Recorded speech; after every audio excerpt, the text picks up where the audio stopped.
स्वर्ग की यात्रा। एक बार की बात है, राजा अकबर अपने दरबार में बैठकर कुछ विचार कर रहे थे। तभी अचानक उन्हें ख्याल आया कि उनकी दाढ़ी और बाल काफ़ी बढ़ गए हैं। इस ख्याल के आते ही उन्होंने अपने एक दरबारवारी को बुलाकर नाई को फौरन हाजिर होने का संदेश भिजवाया। राजा का संदेश मिलते ही नाई महल पहुंच गया। महल पहुंचकर नाई राजा की हजामत ही बना रहा था कि कहीं से एक कौवा वहां आकर बैठ जाता है और काँव काँव करने लगता है। राजा अकबर नाई से पूछते हैं, यह कौवा काँव काँव क्यों कर रहा है? इस पर नाई जवाब देता है, यह आपके पूर्वजों का हालचाल बताने आया है। नाई के इतना कहते ही राजा अकबर आश्चर्य से पूछते हैं, तो बताओ फिर यह कौवा मेरे पूर्वजों के बारे में आखिर क्या बता रहा है? राजा के इस सवाल पर नाई कहता है, यह कौवा कह रहा है कि आपके पूर्वज स्वर्ग में मुसीबत में हैं और काफ़ी परेशान हैं। उनका हालचाल लेने के लिए आपको अपने किसी करीबी को स्वर्ग भेजना चाहिए। नाई की यह बात सुनकर राजा अकबर और भी हैरान हो जाते हैं। राजा अकबर आश्चर्य से नाई से पूछते हैं, आखिर किसी इंसान को जिंदा स्वर्ग में कैसे भेजा जा सकता है? राजा के इस सवाल पर नाई जवाब देता है, महाराज, मेरी नज़र में एक पुरोहित है जो इस काम को अंजाम दे सकता है। बस आप इस काम के लिए अपने किसी करीबी को स्वर्ग जाने के लिए राजी कर लो। नाई के इस आश्वासन पर राजा अकबर तैयार हो जाते हैं और दरबार में अपने सभी करीबी दरबारवारियों को बुलाते हैं। राजा के आदेश पर सभी करीबी दरबारी राजा अकबर के सामने हाजिर हो जाते हैं। सभी दरबारी राजा से अचानक बुलाने की वजह पूछते हैं। इस पर राजा उन्हें नाई के साथ हुई सारी बात सुनाते हैं। राजा की बात सुनकर सभी दरबारी एक मत में बीरबल का नाम आगे रखते हैं।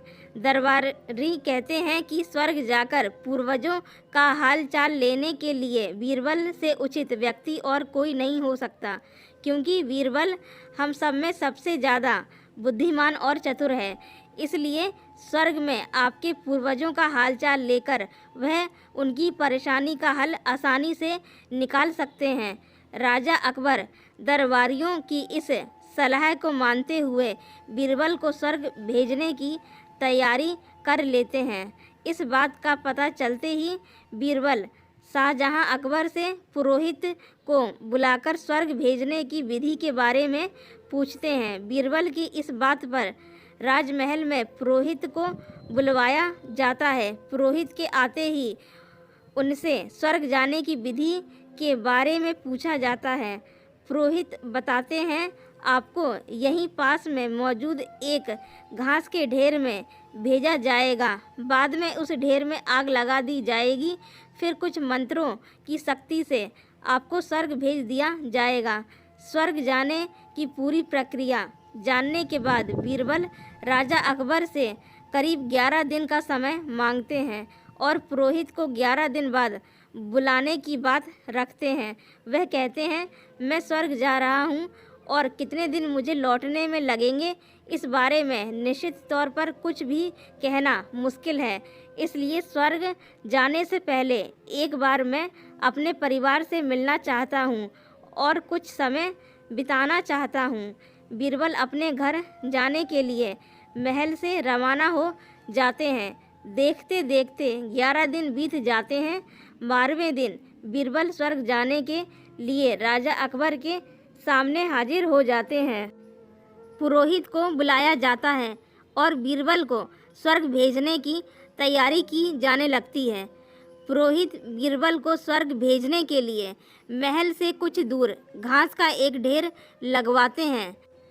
बीरबल को स्वर्ग भेजने के लिए घास के ढेर के अंदर भिजवाया जाता है। घास के ढेर के अंदर जाते ही पुरोहित घास के ढेर में आग लगा देते हैं और बीरबल को स्वर्ग भेजने की प्रक्रिया पूरी होती है। धीरे धीरे 2 महीने बीत जाते हैं और राजा अकबर को बीरबल की चिंता होने लगती है।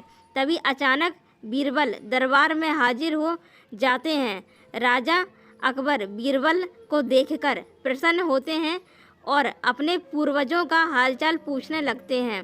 तब बीरबल बताते हैं, आपके पूर्वज काफ़ी खुश हैं और मज़े में हैं। उन्हें बस एक ही तकलीफ़ है कि उनकी दाढ़ी और बाल काफ़ी बड़े हो गए हैं, जिन्हें काटने वाला स्वर्ग में कोई नाई नहीं है, इसलिए वहाँ उन्हें एक नाई की ज़रूरत है। बीरबल कहते हैं, ऐसे में हमें आपके पूर्वजों के लिए एक अच्छे नाई को स्वर्ग भेजने की तैयारी करनी चाहिए। बीरबल की इस बात पर राजा नाई को स्वर्ग जाने का आदेश देते हैं। राजा का आदेश सुनकर नाई घबरा जाता है और राजा के पैरों में गिरकर माफ़ी मांगने लगता है। नाई राजा से कहता है कि यह सब कुछ उसने वजीर अब्दुल्ला के कहने पर किया था। यह सब उन्हीं की साजिश थी ताकि वह बीरबल को अपने रास्ते से हटा सकें। अब राजा अकबर के सामने सारी सच्चाई आ चुकी थी। ये सब जानने के बाद राजा अकबर ने वजीर अब्दुल्ला और उसके साथियों को दंड देने का आदेश दिया। अंत में राजा अकबर बीरबल से पूछते हैं, तुम्हें इस सच्चाई का पता कैसे चला और तुम घास के ढेर में आग लगने के बाद कैसे बच गए? तब बीरबल जवाब देते हैं, आग के ढेर में जाने की बात सुनकर मुझे इस साजिश का अंदाज़ा हो गया था। इसी वजह से मैंने 11 दिन का समय मांगा था। उन 11 दिनों में मैंने उस घास के ढेर वाले स्थान के नीचे से अपने घर तक एक सुरंग बनवा दी थी। उस सुरंग के जरिए ही मैं वहाँ से बचकर निकल पाया। बीरबल की पूरी बात सुनकर राजा बहुत प्रसन्न हुए और बोले, वाह बीरबल वाह, यह काम केवल तुम ही कर सकते थे। Thanks for watching.